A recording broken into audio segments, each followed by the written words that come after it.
même. Merci de paraître. Et bonjour Jean-Luc Lemoyne. Bonjour Philippe. Jean-Luc, vous apparaissez tous les jours pour vous intéresser à un programme. Pour nous, c'est votre session de rattrapage. Et aujourd'hui, après quelle époque vous vous intéressez encore à une toute nouvelle émission? Oui Philippe, car samedi c'était jour de nouveautés sur France 2. Il y avait l'émission de Léa Salamé, mais il y avait aussi le 52e nouveau jeu de Cyril Ferraud. Je ne sais pas comment il fait.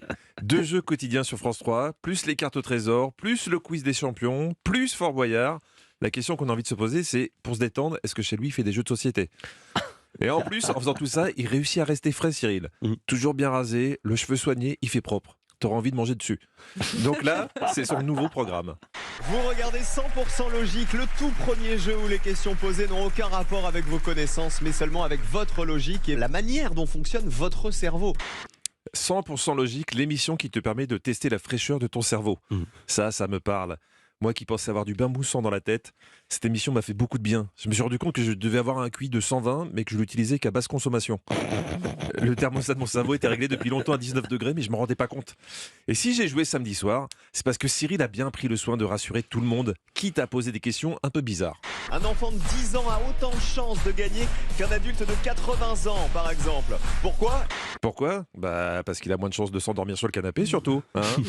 C'est facile de gagner quand t'as papy qui bave. Ouais. Alors je vous préviens, j'aime bien connaître les capacités intellectuelles des gens avec qui je travaille, donc vous étonnez pas là autour de la table, je vais peut-être vous mettre à contribution. L'émission commence doucement avec une première question soft. Regardez. Si Nabil habite au Liban, quand Léon est-il né ? Alors, qui l'a Du tout. C'est bien ce que je pensais, bande de tocards. Ouais. Nabil, c'est Liban à l'envers, donc Léon, il est né... À Noël. À Noël, voilà. Voilà, toi, t'es en famille avec tes enfants. Au bout de 15 minutes de ce genre de questions, tes enfants savent que leur père est teubé. Et pendant ce temps-là, il y a Cyril Ferraud qui nous montre que lui, il a un grand sens de l'observation. C'est pas le boss pour rien. Je voyais pas la symétrie dans le reflet. J'ai été induit en erreur par le... Alors là, c'était une vraie question d'observation. C'est peut-être pas votre truc, l'observation.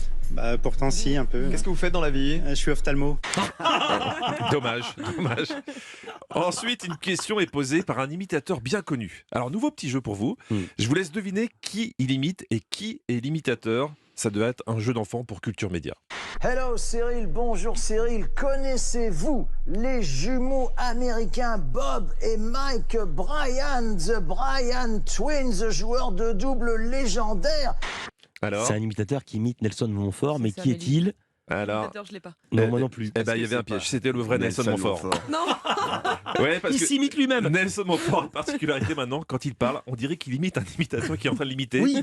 Et honnêtement, on va dire la vérité. Aujourd'hui, Marc-Antoine Lebré fait mieux Nelson Montfort que Nelson Montfort. C'est vrai. Donc, au fur et à mesure du jeu, il y avait des candidats éliminés parce qu'ils se trompaient dans les questions. Et quand c'est comme ça, tu te fais tout petit. T'as envie de disparaître. Mais non, Cyril venait les voir pour remuer le couteau dans la plaie. Lucas, qu'est-ce qui s'est passé ? Bonsoir. Alors, Bonsoir. j'ai essayé de réfléchir un maximum et j'ai pas réussi. T'as franchi cet honneur, Lucas. Et puis, vous moquez pas de lui, parce que j'aurais bien voulu vous y voir. Il y avait des questions. Quand t'as pris l'apéro du samedi soir, c'est chaud. Lorsqu'on avance les horloges en mars, si vous oubliez de changer l'heure de votre montre, serez-vous en avance ou en retard à un rendez-vous le lendemain ? Moi, dans ces cas-là, je préfère annuler le rendez-vous.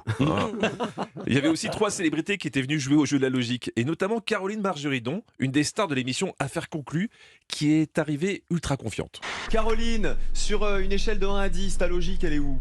100%. On va voir comment tu t'en sors. T'es observatrice dans la vie, forcément. C'est un peu mon métier. Bah oui. C'est un peu son métier, mais alors samedi, elle devait être en RTT, parce que elle a bien galéré, Caroline, je vais pas vous mentir. 6 éliminés, malheureusement. Vous passez en bleu dans le public, et Caroline Margeridon, une fois de plus, est en bleu. Caroline, tu m'as dit lundi. Pourquoi lundi ? Selon le calendrier, si mercredi est le lendemain d'hier, quel jour sommes-nous aujourd'hui ? Tu me dis lundi. Quelle est ta démonstration ? Quelle est ta logique ? Je comprends plus la question. Je te rassure, Caroline, nous non plus. Nous, on a compris. Merci beaucoup, Jean-Luc Lemoyne. Et on vous retrouve sur la scène de République, non pas le lendemain d'hier, mais les vendredis et les samedis à partir du 8 octobre. C'est à Paris. Merci beaucoup, Jean-Luc. À demain. Héloïse Goua.